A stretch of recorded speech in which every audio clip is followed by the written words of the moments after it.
persilakan kepada Ibu Ratu Ulla. Baik, terima kasih pimpinan dan teman-teman yang saya kasihi, Bapak Direktur dari Kementerian Keuangan, Ibu Dirfar Malkes, dan juga teman-teman media. Pertama, saya memberikan apresiasi atas segala upaya pemerintah dalam penanganan COVID-19 ya, terkait dengan vaksinasi yang dilakukan. Saya akan memberikan beberapa catatan penting. Ini pertama kepada Ibu Dirfar Malkes. Pada pemaparan Ibu pada halaman 10 ya, data rilis dan distribusi vaksin per Maret 2022 itu sebanyak 469 juta yang selanjutnya diproyeksikan pada akhir tahun 2022 akan mencapai 586 dosis vaksin. Dengan jumlah penduduk Indonesia sebanyak 273 juta jiwa, jika diasumsikan setiap orang mendapatkan dua kali suntikan dosis, maka seharusnya vaksin lengkap bisa mencapai lebih dari 70% dari jumlah penduduk Indonesia.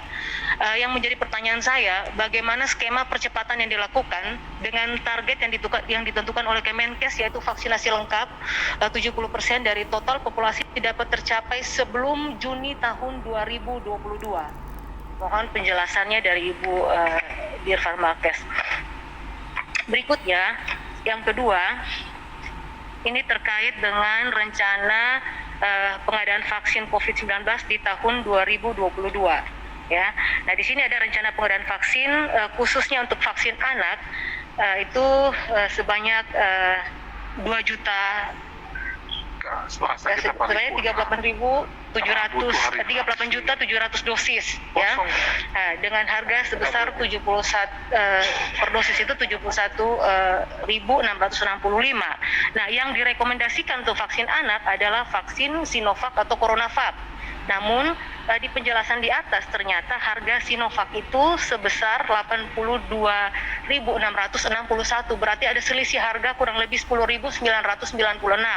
Yang menjadi pertanyaan saya, kenapa bisa terjadi selisih harga? Apakah dengan kita membelanjakan yang tinggi, ya, yang banyak dalam jumlah banyak, harganya diturunkan, sedangkan kita jika dibeli dengan jumlah yang sedikit harganya naik? Ini mohon penjelasan ya.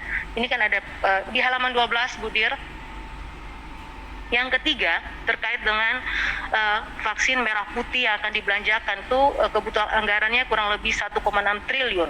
Tapi saya kok tidak melihat di sini pada keterangan anggaran yang tersedia dalam Ditjen Farmalkes itu tidak ada ya. Hanya jumlah dosis yang dibeli tidak dicantumkan ya. Pada halaman 12. Jadi hanya kebutuhan anggaran yang disampaikan 1,6 triliun, tapi seberapa besar dosis yang dibutuhkan itu tidak dicantumkan. Nah, ini mohon penjelasan. Maksudnya kalau memang ada keberpihakan pemerintah, ini betul-betul harus dibuktikan. Jadi sudah bisa diproyeksikan kebutuhan terkait dengan vaksin merah putih ya. Mohon penjelasannya. Dan berikutnya terkait dengan biaya vaksinator ya. Beberapa waktu yang lalu saya keliling ya, terkait dengan vaksinator itu kan ada biayanya, tapi di masing-masing kabupaten itu berbeda. Dan saya juga mendapatkan informasi dari teman-teman vaksinator, mereka dapat biayanya itu berbeda-beda. Nah, ini saya mohon penjelasannya. Dan yang terakhir ya, melihat transisi pandemi ke endemi tentunya turut meningkatkan mobilitas masyarakat yang secara signifikan ya, di mana dapat mempengaruhi persepsi masyarakat terhadap program vaksinasi.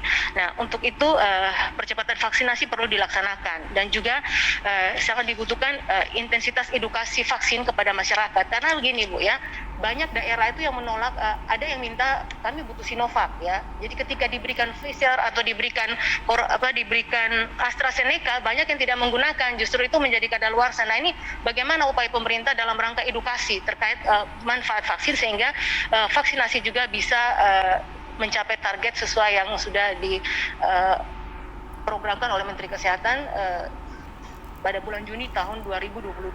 Mungkin ini beberapa pertanyaan dari saya. Terima kasih pimpinan dan teman-teman. Baik, terima kasih. Sebelum saya ke pimpinan, di sini